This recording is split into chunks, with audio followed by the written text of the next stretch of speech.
Assalamualaikum warahmatullahi wabarakatuh.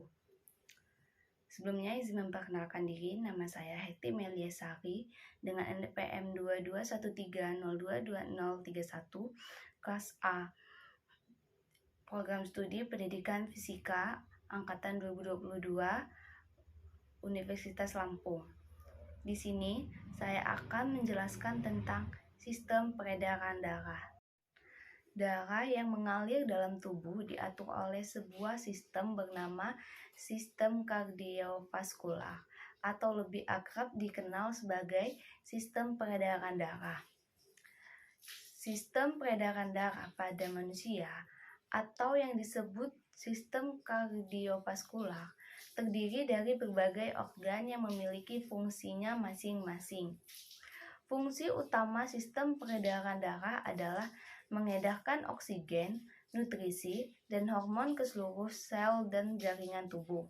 Selain itu, sistem peredaran darah manusia berfungsi untuk mengalirkan sisa proses metabolisme berupa karbon dioksida untuk dikeluarkan melalui paru-paru dan menjaga suhu tubuh tetap stabil. Sistem peredaran darah atau kardiovaskular terdiri atas 3 komponen penting, yakni jantung, pembuluh darah, dan darah yang saling berkaitan satu sama lain. Jantung menjadi organ paling vital dalam sistem peredaran darah manusia. Organ ini berfungsi memompa darah ke seluruh tubuh dan menerima aliran darah kembali. Jantung terdiri atas 4 ruang, yakni serambi atau atrium kiri dan kanan, serta bilik atau ventrikal kiri dan kanan. Ada pula 4 katup jantung yang memisahkan keempat ruang tersebut. Katup jantung berfungsi menjaga aliran darah mengalir ke arah yang benar. Bagian ini terdiri atas katup trikuspid, mitral, paru, dan aorta. Setiap katup memiliki bagian penutup atau flaps yang disebut leaflet atau cusp. Bagian ini akan membuka dan menutup sekali setiap jantung berdetak. 2. Pembuluh darah. Pembuluh darah merupakan saluran elastis yang berfungsi untuk membawa darah dari jantung ke bagian tubuh lain atau sebaliknya pada sistem peredaran darah manusia. Ada 3 pembuluh darah utama yang terdapat pada jantung, yaitu arteri, vena, dan kapiler. 1. Arteri. Pembuluh darah yang membawa darah kaya oksigen dari jantung ke bagian tubuh lainnya. Arteri punya dinding yang cukup elastis sehingga mampu menjaga tekanan darah tetap konsisten. 2. Vena. Pembuluh darah yang membawa darah miskin oksigen atau penuh karbon dioksida dari seluruh tubuh untuk kembali ke jantung. Vena punya dinding pembuluh darah yang lebih tipis dibandingkan arteri. 3. Kapiler. Pembuluh darah yang bertugas menghubungkan arteri kecil dengan vena terkecil.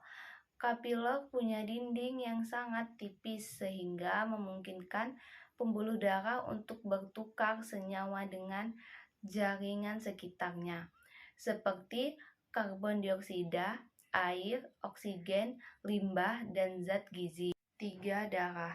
Komponen utama dari sistem sirkulasi darah manusia selanjutnya ialah darah. Rata-rata tubuh manusia menampung sekitar 4-5 liter darah. Darah berfungsi mengangkut zat gizi, oksigen, hormon, dan zat lainnya dari dan ke seluruh tubuh. Tanpa darah, oksigen dan zat gizi akan sulit mencapai seluruh bagian tubuh. Selain itu, komponen darah lainnya juga memiliki peranan penting dalam melawan penyakit serta membantu proses penyembuhan luka.